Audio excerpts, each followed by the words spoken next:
相信好多中意揸車嘅朋友都喺世界唔同嘅地方玩過自駕遊，我都唔例外。我都喺好多其他嘅國家玩過自駕遊。如果今日你問翻我，我只係會形容嗰啲叫做半自駕遊。點解咁講呢？因為嗰啲自駕遊你都仲要買機票，你一樣要預早策劃你嘅行程，去到當地租車，玩完之後又要去翻原地還車。如果你買咗好多手信嘅話，你就要拎住嗰啲手信去搭飛機翻你居住嘅地方。行程安排好晒之後，你仲冇得改變，因為你已經買咗機票。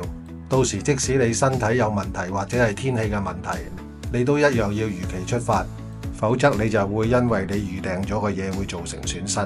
咁樣喺我心目中，到底乜嘢先至係全自駕遊呢？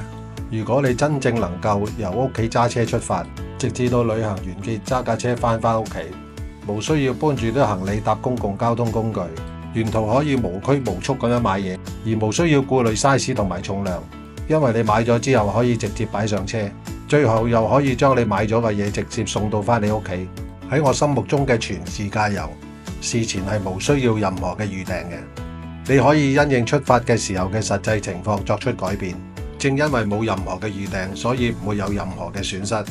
至於行程同埋目的地方面，去旅行最重要嘅事情就係天氣一定要好。自駕遊你需要嘅就係隨時留意住天氣嘅轉變，避過所有唔好嘅天氣，咁你就可以全程都向住陽光玩啦。如果你今日問我，我會話俾你知，中國應該係全世界自駕遊最好玩嘅一個國家。今次呢條片就同大家分享下我最近一次嘅行程，由肇慶開車去北京，沿住中國嘅東岸向北捆邊走，經過9個省、19個城市，分別係廣東省嘅汕尾、汕頭同埋潮州，福建省嘅漳州、廈門、福州，浙江省嘅溫州同埋杭州。之後我哋去咗上海。離開上海之後，我哋去咗江蘇省嘅南京同埋徐州，之後去咗山東省嘅濟南，再去咗河北省嘅天津、北京同埋石家莊。離開石家莊之後，我哋去咗河南省嘅鄭州。喺鄭州逗留咗一段時間之後，我哋就去咗安徽省嘅阜陽。喺阜陽玩完之後，最後我哋就去咗江西省嘅景德鎮。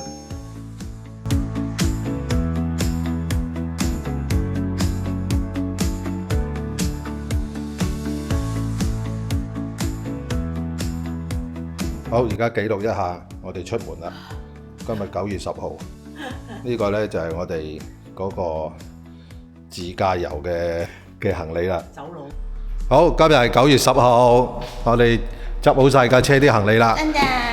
好，準備出發。汕尾二馬路被譽為去汕尾嘅遊客必去嘅朝聖地。日頭嘅時候，呢度就係一條普通嘅城市道路，平平無奇。一到夜晚，整條道路就會逐漸俾攤販同埋食客逐漸佔領，變成一個好似巨型嘅露天美食廣場咁樣。地道小食、海鮮排檔陸續登場，直至到深夜時分。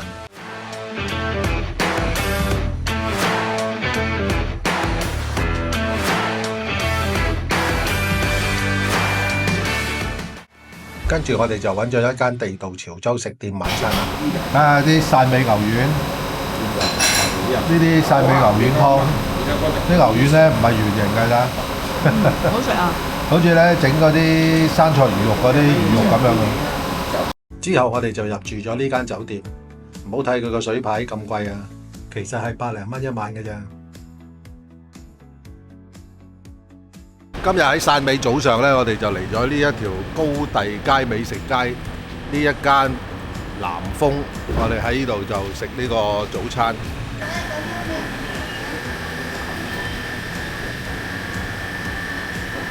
哇！老闆，你哋日日都係咁自己包咯喎？係啊。好，呢個咧牛肉湯入邊咧有啲牛丸，呢個咧牛丸圓淋哚嘅呢個牛丸，跟住咧有啲唔係圓淋哚嘅係嘛？呢啲叫咩啊？牛肉餅。牛肉餅係啊。好食。呢個咧呢個又係啲潮州特產，潮州特別食品。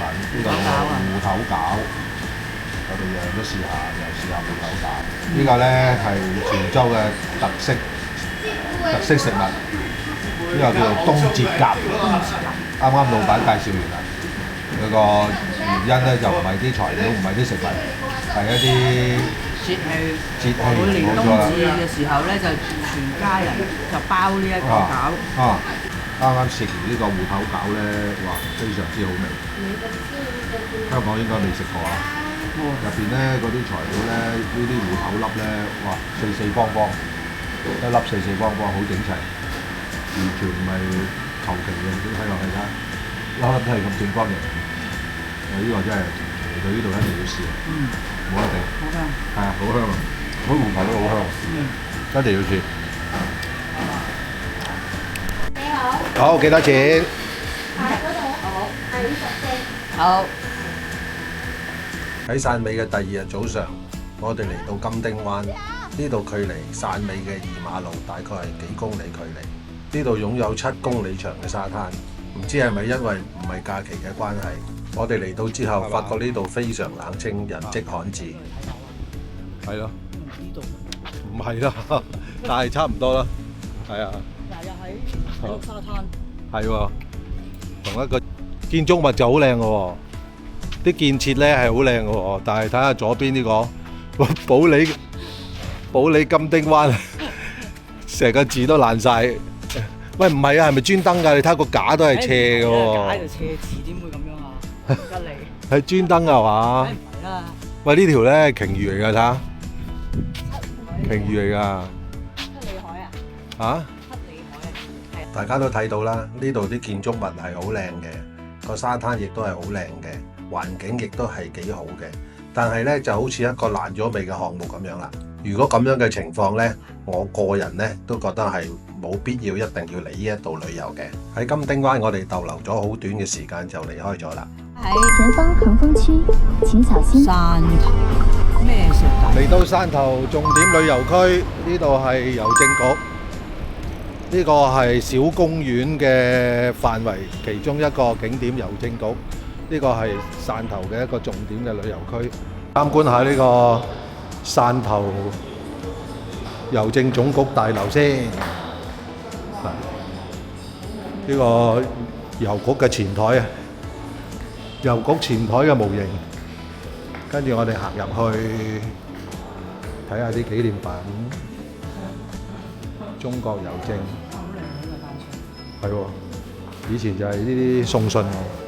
喂，呢啲靚啊！呢啲車睇下。係咯，我啱啱就係啊。睇住後邊。啱啱用緊呢啲車。呢啲車靚啊！嚟到汕頭，當然唔少得嘅就係要食翻個潮汕牛肉火鍋啦。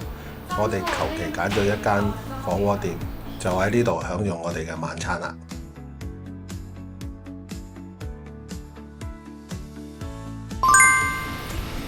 第二日嘅早上，我哋又開車離開酒店，去南澳島。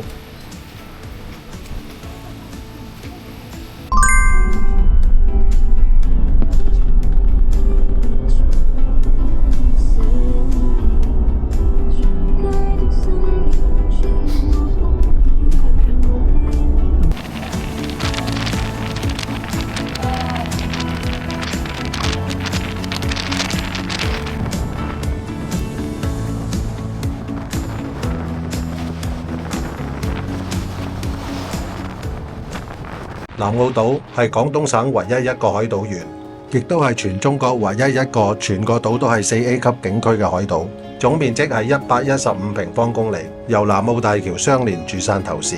我哋由汕頭市嘅小公園旅遊區揸車過嚟，大概30幾分鐘左右。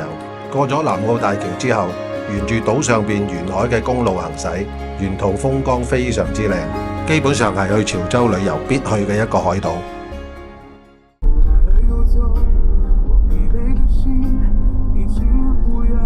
沿當前道路。喺回程嘅時候，我哋就經過呢個風車山，山上面有好多巨型風車，非常之壯觀。喺呢度空曠啲。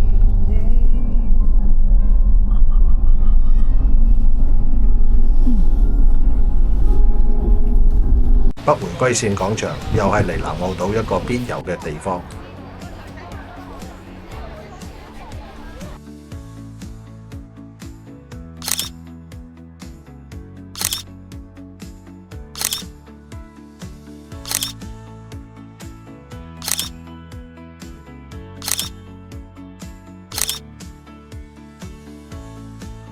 就算係自己揸車，一個南澳島足夠你玩足成個下晝。日落之前，我哋就離開南澳島，下一站潮州古城。好啦，嚟到潮州古城。Yeah.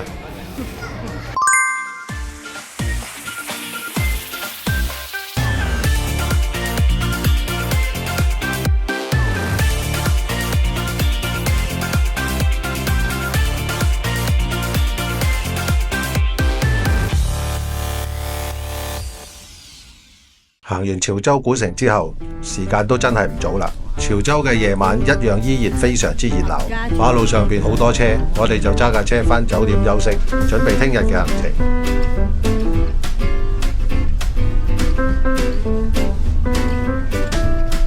睇住左邊先。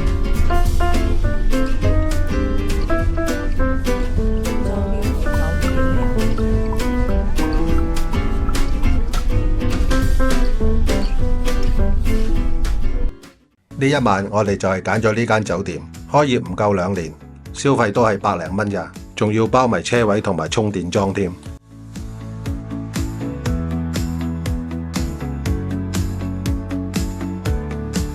第二日一早，我哋離開咗廣東省，去咗福建省。我哋選擇第一站去漳州古城。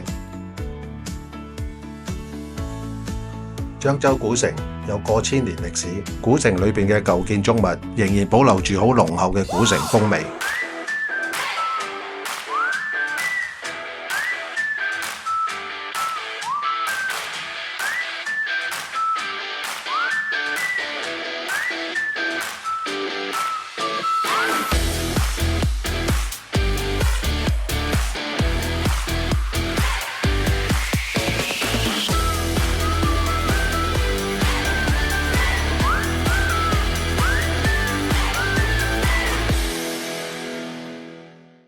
第一日行完漳州古城之後，第二朝嘅一早，我哋就嚟到渡輪碼頭，準備搭渡輪過去鼓浪嶼。鼓浪嶼又係嚟廈門必遊嘅一個地方。有人話嚟廈門如果唔去過鼓浪嶼嘅話，等於未嚟過廈門。鼓浪嶼島上冇任何嘅交通工具，島嘅面積亦都非常之大，足夠你行足一日。如果真係打算行足成個島嘅話，建議早一日就要有足夠嘅休息啦。跟住就俾大家睇下我哋當日遊覽呢個島嘅情況，同埋欣賞下呢個島啦。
一整日遊覽完鼓浪嶼之後，夜晚我哋返廈門，就去咗呢條中山路步行街。呢條步行街由渡輪碼頭步行過嚟都只需要係10零分鐘，喺呢度又可以消磨一整個晚上。但係好老實講，喺呢度呢就美食唔係太多啦。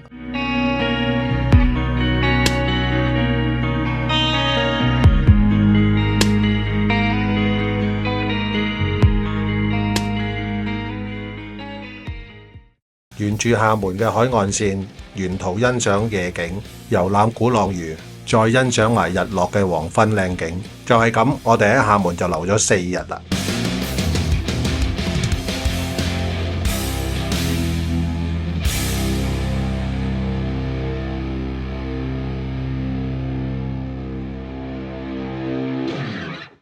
下一集繼續同大家分享，我哋繼續沿住海岸線向北走，向上海進發。